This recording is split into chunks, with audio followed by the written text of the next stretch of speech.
'Twas the day before Christmas, with things all a-bustle, as Mama got set for the Christmas Eve tussle.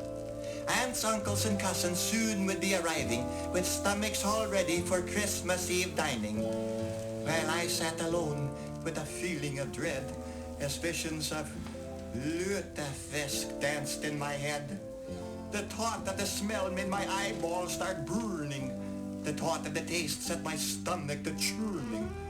For I'm one of those who good Swedes rebuff, a Scandinavian boy who can't stand the stuff. Each year, however, I played at the game to spare Mama and Papa the undying shame. I must bear up bravely, I can't take the risk of relatives knowing I hate lutefisk. And out in the yard I heard such a clatter. I jumped up to see what was the matter. And there in the snow, all in a jumble, 3 of my uncles had taken a tumble. Oh my! My aunts, as usual, gave them what for, and they were up and through the door. Then from out in the kitchen, an odor came stealing that fairly set my senses to reeling. The smell of lutefisk creeped down the hall and wilted the plant in the pot on the wall. The others reacted as though they were smitten, while the aroma laid low my small helpless kitten. Uncle Oscar and Lars said, "Oh, that's yummy." And Kermit said, "That's good for the tummy." And then, "Dinner time," said Mama, ringing a bell. They rushed to the table with a whoop and a yell. I lifted my eyes to heaven and sighed, and a rose on the wallpaper withered and died. With my legs full of lead, I found my chair and sat in silence with unseeing stare. Most of the food was already in place.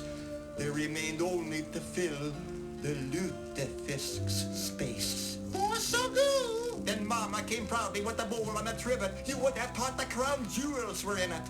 Then Mama lifted the cover on that steaming dish, and I was face to face with that quivering fish. "Me first." I heard Uncle Kermit call while I watched the paint peel off the wall.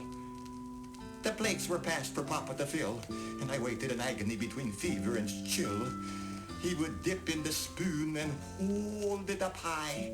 It oozed onto the plates. I thought I would die. Then came my plate, and to my fevered brain there seemed to be enough lutefisk to derail a train. With butter and cream sauce I tried to conceal it. I salted and peppered, but the smell would reveal it. I drummed up my courage, I tried to be bold, and Mama says, "Eat it before it gets cold." I decided to face it. Oof, da, I sighed. "Oof, da, indeed," my stomach replied.